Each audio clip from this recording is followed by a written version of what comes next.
Assalamualaikum warahmatullahi wabarakatuh. Saya ini kata orang banyak itu punya fan banyak. Sebetulnya ini korban orang banyak. Karena ngaji Quran itu sulit, mereka nggak mau ngaji. Pasrah sama Pak Kures, pasrah sama Gus Bak, terima mateng. Gitu. Jadi ini kenakalannya Muhibbin. Dulu korban seperti ini juga Rasulullah SAW. Itu kalau sahabat ingin masuk surga, itu ya gak suka ngamal yang berat-berat juga gak suka. Minta saja ke Rasulullah, ya Rasulullah saya minta satu hal. Apa? As'aluka murafaqataka fil jannah. Saya minta supaya jadi teman engkau di apa? Surga. Tapi yang jelas Nabi tidak jawab secara gratisan. Nabi ngendikan fa'inni ala nafsika fi kasratis sujud. Kamu membantu saya, kamu harus memperbanyak apa? Sujud. Jadi kalau ada kiai dimintai saya ingin di surga sama engkau kiai, itu nggak boleh gratisan, harus fa'inni ala nafsika fi kasratis sujud. Tapi saya ini punya ajaran yang sebetulnya agak sesat tapi masuk akal. Ini saya mohon karena saya memang punya bapak seneng guyon, punya Mbah Mun kiai saya juga seneng guyon. Karena beliau katanya gini, nak kiai raguyon kok dianggap gak bahagia aja. Sakit panitia dikira kurang sangu gitu katanya. Sehingga ajarannya beliau memang sementara orang Islam itu pokoknya guyon ketok bahagia dengan Islamnya, bahagia dengan Tuhannya, bahagia dengan nabinya. Qul bi fadlillah wa bi rahmati fa bidzalika falyafrahu. Lah bahagia paling gampang ekspresinya nggih guyon niku. Ngetokno di Alphard dadak repot. Ngetokno di dhuwit akeh ya dadak repot. Nak guyon nak murah nggih. Itu beberapa sahabat itu saking cintanya Nabi, itu cara berpikir kayak teman saya itu sering nasihatin saya, Gus ojo soleh nemen-nemen engkau nak ning swarga mari bareng Mbah Mun sungkan katanya. Jadi kalau terlalu soleh kan surganya sama guru-guru kita kan tidak enak itu. Kalian kalau di surga kan nggak kebayang mesti polanya kayak apa gitu. Lama punya istri tidak cantik, di sana apa? Cantik. Nah, itu kalau jejer guru kan sungkan. Gitu.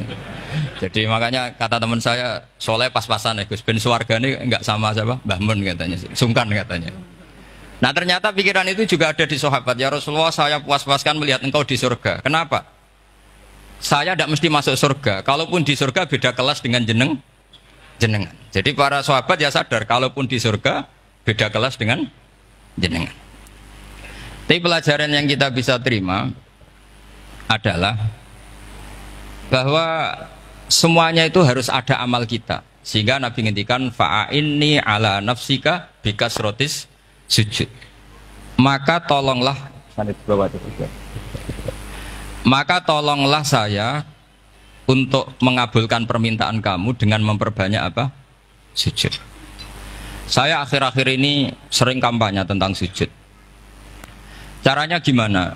Ini sekaligus untuk anak-anak PSQ utamanya karena yang mengkaji Quran. Kata ulama, mentahbib ya, menyenangkan orang kepada Allah itu butuh bayinah. Bayinah itu logika yang kebenarannya itu cara Jawa itu jelas welo-welo, sangat jelas. Namanya al-bayinah. Saya ulang lagi ya, namanya apa?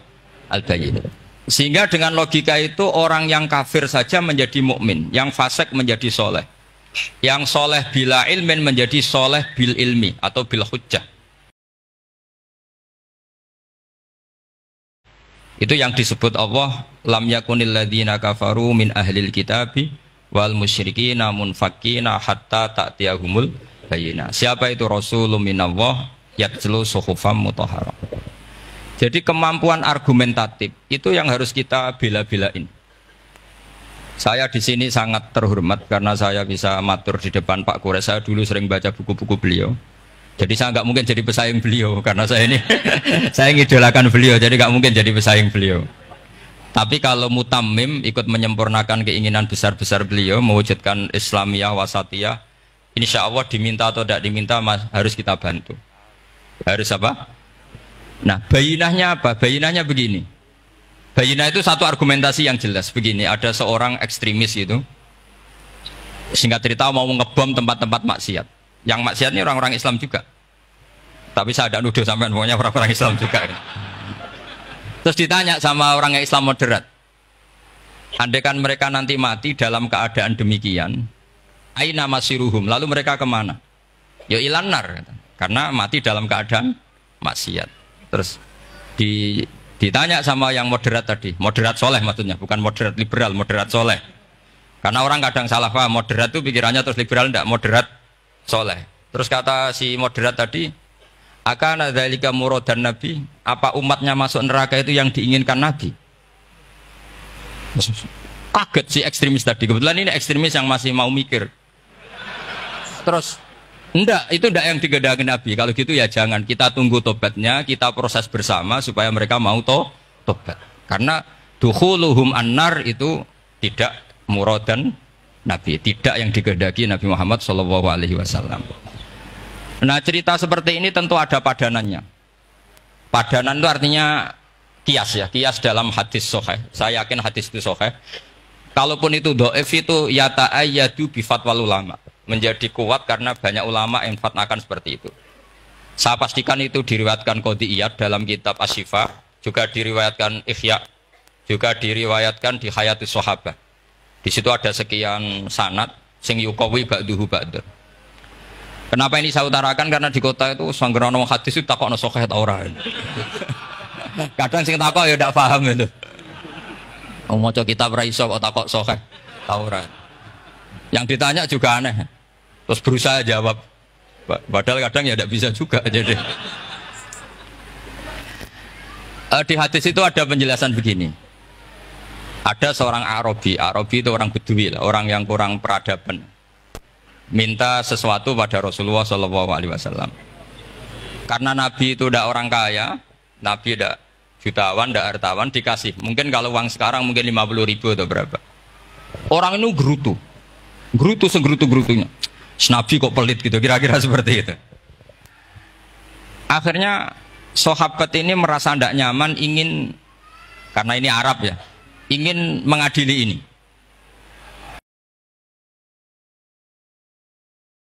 Akhirnya sahabat ini merasa tidak nyaman, ingin, karena ini Arab ya, ingin mengadili ini. Saya membahasakan mengadili itu ya ada Arabnya, karena kadang ada riwayat misalnya fahamma ayyadribuhu, nanti juga repot, ayat tuluhu juga repot. Makanya kalau ke Jawa itu kadang maknani bahasa Arab itu bingung. Dan memang baik bingung daripada enggak bingung. Karena kalau yang enggak bingung itu keliru pede. Misalnya jika istri kamu agak rewel, itu begini-begini. Terus ada kalimat wadribuhun, maka pukullah. Itu kalau orang nggak bingung langsung diterjemah mukullah, nanti dilaporkan Komnas HAM gitu.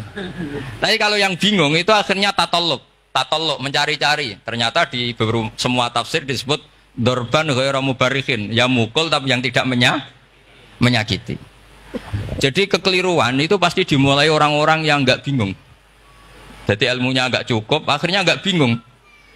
Bingung itu penting. Loh betul. Nggak ada orang alim kecuali dari bingung. Karena orang alim itu nggak bisa pede. Karena referensinya banyak, kemungkinannya banyak. Sehingga mesti pikiran pertama kalau ada lafadz ini maknawi apa lafzi. Ini mahmul apa enggak? Ini mansuh enggak? Ini muqayyad mutlak enggak? Ini sekaligus ya di pusat studi Quran, jadi supaya teman-teman memang seperti itu. Kata wadribuhun, maka pukullah. Saya masih ingat betul ketika Pak Quraisyab nulis di Membumikan Al-Quran tentang alak. Itu kalau orang ahli embriologi gimana nih alak segumpal darah itu mesti tertawa-tawa karena nggak ada dalam proses embriologi orang lewat proses segumpal apa? Darah. Tapi kalau alak itu madatul kalimah dari kata aliko ya'liku alakon, sesuatu yang menempel, jadi zigot yang berhasil menempel di dinding rahim itu yang jadi anak. Itu ya normal saja, memang itu terjadi. Ya barokahnya bingung tadi.